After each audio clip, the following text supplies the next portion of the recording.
அன்பார்ந்த மாணவ செல்வங்களே, அனைவருக்கும் இனிய காலை வணக்கம். நேற்று எல்லாரும் ரொம்ப அற்புதமாக புது வருட பிறப்பை கொண்டாடி இருப்பீங்க. குளிச்சுட்டு கோயிலுக்கு போயிருப்பான், ஏதாவது இனிப்புகள் செஞ்சு சாப்பிட்ருப்பான், ஆளாளுக்கு வாழ்த்து தெரிவிச்சிருப்பான். எனக்கும் சில மாணவர்கள் பார்த்தீங்கன்னா வாழ்த்து தெரிவிச்சிருந்தான். எப்படி அப்படின்னா, குறுந்தகவல் மூலமாகவும் மெசேஜ் மூலமாகவும். அப்புறம் இன்னும் சில மாணவர்கள் அந்த அதுக்கு என்ன வாட்ஸ்அப்புக்கு என்ன தமிழில் வாட்ஸ்அப்னா அது சரி, வாட்ஸ்அப் மூலமாக அதுக்கு தமிழில் நம்ம ஆராய போனோம்னா அது வில்லங்கமாகி போயிடும். அதை பின்னாடி பார்ப்போம். அது மூலமாகவும் எனக்கு சில மாணவர்கள் வாழ்த்து தெரிவிச்சிருந்தீங்க. எல்லாத்துக்கும் என்னுடைய வாழ்த்துக்களையும் நன்றியும் தெரிவிச்சுக்கிறேன். சரி, இன்றைக்கி இன்னொரு பகுதிக்கு போகலாம். இனிக்கும் இலக்கணம், பொருள் மயக்கம் அப்படிங்கிற தலைப்பில் ஒரு அற்புதமான இலக்கணம். இது பார்க்கறதுக்கு தான் அப்படி இருக்குது. ரொம்ப எளிமையான பகுதி. அன்றைக்கி மாதிரி போர்டில் கரும்பலகையில் எழுதி போட்டு நான் விளக்கணும்னு வச்சுக்குவேன். இவ்வளவு தானா அப்படின்னு அட அட அட அப்படிங்கிற மாதிரி இது அந்த முதல் அது என்னன்னு உனக்கே தெரியும், அந்த மாதிரி ஆயிடும். சரி, அதுக்கான அறிமுக உரையை இப்போ நாம் பார்க்க போகிறோம். என்ன தெரியுமா, நாம் தமிழ் மொழியை எழுதுறப்பவாகட்டும், படிக்கிறதாகட்டும், பேசுகிறதுக்காகட்டும் சில நடைமுறைகள், வழிமுறைகள் சிலதெல்லாம் இருக்குது. அந்த முறைப்படி நாம் செஞ்சோம்னா பிழை இல்லாமல் நன்றாக செம்மையாக எழுதலாம். அதாவது எழுதும் போதும் பேசும்போதும் தேவையான இடங்களில் இடைவெளி விடாமலும் தேவையற்ற இடங்களில் இடைவெளி விடுவதும் படிப்போருக்கும் கேட்போருக்கும் பொருள் குழப்பத்தை, அதாவது இது இப்படி இருக்குமா அப்படி இருக்குமா அப்படின்னு ஒரு ஐயத்தை தேவையான இடத்துல இடைவெளி விடணும், தேவையில்லாத இடத்துல இடைவெளி விடக்கூடாது. அதாவது தேவையான இடங்களில் இடைவெளி விடாததும் தேவையற்ற இடங்களில் இடைவெளி விடுவதும் அது பல விதமான வெவ்வேறு விதமான பொருளை உருவாக்கிவிடும். இப்போது உதாரணத்துக்கு ஒன்று சொல்லுவேன். அன்னை முன்னே சொன்னதான், சாப்பாடு போடப்படும் அப்படிங்கிறது ஒரு வாக்கியம். நம்ம ஆளுங்க மடக்கி எழுதுறான். சாப்பா டுப்போ டப்படும். இப்படி போர்டில் எழுதுனா, ஹோட்டலில் வெளியே பலகையில் எழுதி வச்சா, நம்மளால் ஒருத்தன் போனவன் என்ன பண்ணானா, இப்படி தான் எழுதி வச்சுருக்கிறான். சாப்பாடு போடப்படும் அப்படிங்கிறத சாப்பா டுப்போ டப்ப டும் அப்படின்னு எழுதி வச்சுருந்தானா. நம்மளால் எனக்கு என்னாட்ட ஒருத்தனை வச்சுக்கோமே, ஏன் அடுத்தவங்களை சொல்லுவானு, என்னாட்ட ஒருத்தன் ஹோட்டலுக்கு போய், ஏப்பா அந்த சாப்பாவில் ஒரு 1/2 கிலோ ஒரு பார்சலு, டுப்போவில் ஒரு பார்சலு, டப்பாவில் ஒரு பார்சலு, டும்மில் ஒரு பார்சல் பண்ணு. அது சாப்பாடு போடப்படும் அப்படிங்கிறதா அப்படி எழுதி. பார்த்தீங்களா, இதுதான் பொருள் மயக்கம். இடைவெளி விடுவதும் பொருள் வேறுபாடும் நமக்கு பலவிதமான மயக்கத்தை உண்டு பண்ணிவிடுது, சங்கடத்தை உண்டு பண்ணிவிடுது. இது எப்படி வகையில் மாறுங்கிறாங்க. இடைவெளியும் பொருள் வேறுபாடும். எந்த இடத்துல இடைவெளி விட்டு எழுதணும், இடைவெளி விடாமல் எழுதுனா என்னவாகும், அதனுடைய பொருள் வேறுபாடு என்ன அப்படிங்கிறத பற்றியும், வல்லினமைகள் எந்த இடத்துல இடணும், வல்லினமைங்கிறது என்ன, கசட தபர போன தடவை இலக்கணத்தில் பார்த்தா இக்கு இச்சு இட்டு இத்து இப்பு இரு. அப்போது எந்த இடத்துல வல்லினமைகள் போடணும், அதனுடைய பொருள் வேறுபாடு என்ன அப்படிங்கிறத பற்றியும், கார்புள்ளின்னா என்ன, கமா போடுறதுக்கு பேர் தான் கார்புள்ளி.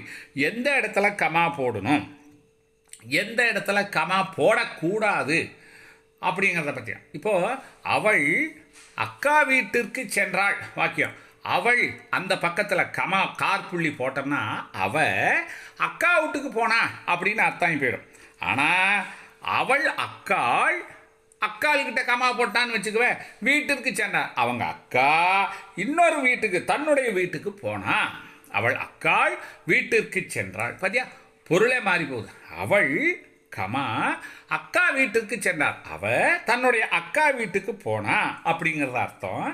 அவள் அக்காள் அந்த இடத்துல கமா போட்டினா வீட்டிற்கு சென்றார், அவளுடைய வீட்டுக்கு போனா, கணவன் வீட்டுக்கு போனா, பொருளே மாறி போகுது. பார்த்தியா, அதனால் எந்த இடத்துல கமா போடணும், கார்புள்ளி போடணும், அதை பற்றி. அதே மாதிரி இடைச்சொற்கள் விகுதிகள் சிலது வருது, அது எந்த இடத்துல எழுதணும். அதே மாதிரி சொல்லுருபுகள் சிலது வருது, அதையும் பார்க்க போகிறோம். சொற்களை மாற்றி எழுதுவதால் ஏற்படுகின்ற பொருள் குழப்பம். சொல்ல மாற்றி எழுதுறான். முன்ன நான் சொன்ன மாதிரி தான், சாப்பா டுப்போ டப்ப டும் அந்த மாதிரி தான். அந்த மாதிரி வார்த்தையை மாற்றி எழுதுறதுனால என்ன ஆகிப்போகுது. அதே மாதிரி பார்த்தீங்கன்னா அதே நினைவில் கொள்ள வேண்டியவை நாம் எதை ஞாபகம் வச்சுக்கணும். அதே மாதிரி சொற்றொடர்கள் சென்டென்ஸே பிழையாக எழுதுகிறான் இன்னும் சில பேர். எப்படி எழுதுறான்னு தெரியுமா? ஒன்றும் இல்லைப்பா, சளி பிடிச்சிக்கிச்சுரா, சும்மா இருக்க மாட்டாத, ஃப்ரிட்ஜில் இருக்கிற 2 பாதுஷாவை எடுத்து சாப்பிட்டுவிட்டேன், அது என்ன பண்ணுது, தொண்டையை கட்டிக்குது. அப்போது உதாரணத்துக்கு ஒன்று சொல்கிறேன் பாரு. கோவலன் மதுரைக்கு சென்றது. கோவலன் அப்படிங்கிறது உயர்திணை, சென்றது அகிரிணை. ஆனால் அது எப்படி எழுதணும்? கோவலன் மதுரைக்கு சென்றான் அப்படின்னு எழுதணும். இந்த மாதிரி சில எழுதுறது, இப்படி எழுதக்கூடிய சில இலக்கண பிழைகளை அதே மாதிரி நாம் சாதாரணமாக பொதுவாக செய்யக்கூடியது இலக்கண முறைப்படி வருகின்ற பிழைகள். பொதுவான பிழைகள், சுடுதண்ணீர் அப்படின்னு எழுதுறதே முதல்ல தப்பு தான். தண்ணீர் அப்படின்னு எழுதக்கூடாது, குளிர்ந்த நீர் அப்படின்னு தான் எழுதணும். சூடும் குளிருமா எப்படியா தண்ணி இருக்குமா? இருக்காது. இப்போ இன்னொரு உதாரணம் கூட சொல்கிறேன். நடு சென்டரில் நிற்கிறான் பார் அப்படிங்கிறான். நடு அப்படிங்கிறது தமிழ் சொல், சென்டர் அப்படின்னா ஆங்கில சொல். ரெண்டுக்கும் ஒரே பொருள் தான். அப்போது நடுவில் நின்றான், நடு சென்டரில் நின்றான்னு சொல்கிறார். நடுவில் நின்றான், இந்த மாதிரி தான் நாம் எழுதணும். சரி, இப்படி பிழை இல்லாமல் எழுதுறதுக்கு என்ன பண்ணணும், அந்த விவரத்தை தான் நாம் பார்க்க போகிறோம். இது ரொம்ப எளிமையான பகுதி தான். நான் கூட என்னமோன்னு நினச்சேன், ஒரு தடவை படித்து பார்த்தேன், ரொம்ப எளிமையாக தான் புரியுது. மாணவர்களே, இதை நாம் நாளை நாம் சிந்திப்போம், சந்திப்போம். ரொம்ப அற்புதமான பகுதி தான். புத்தகத்தை விரித்து வச்சு உக்காந்துக்க, பாரு, கேளு. திரும்பி நான் வழக்கமாக சொல்கிற வாக்கியம்தான். ஏதேனும் ஐயம் இருப்பின் என்னை தொடர்பு கொள்.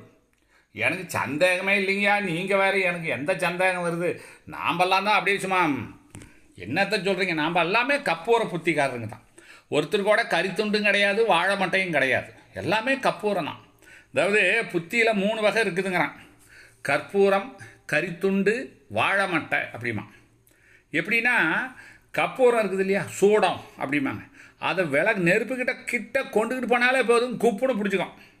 அந்த மாதிரி ஒரு தடவை நாம் சொல்லும்போதே டக்குன்னு பிடிச்சிக்கக்கூடிய பசங்க நம்ம பசங்க, கப்பூர புத்தி.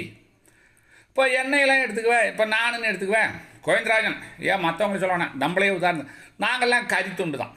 எப்படியே சீமெண்ணெயை ஊற்றி பற்ற வச்சு நல்லா தனதானு எரிஞ்ச வாட்டி விசிறி எடுத்துகிட்டு விசிறி, அதுக்கப்புறம் தான் அது நெருப்பாக, அப்புறம் தான் சாம்பிராணி புகை போடுறதா. ஏன்னா சாம்பிராணியை போட்டாலுமே கூட திரும்பி அதை விசிறினா தான் அது புகை கிளம்பும், இல்லைன்னா கொஞ்சின்னு போயிடும்.